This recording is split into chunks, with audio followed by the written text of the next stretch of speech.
How's it going, everyone? In today's video, I'll show you on how you can enable the dark mode in Fusion 360.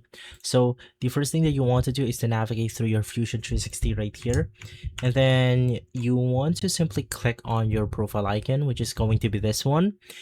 You want to navigate through preferences. And then on this tab, if you haven't enabled the preview features, there's going to be something like the new simulation results experience. You just want to make sure that everything is enabled right here. Restore your Fusion 360, and then let's navigate back to general.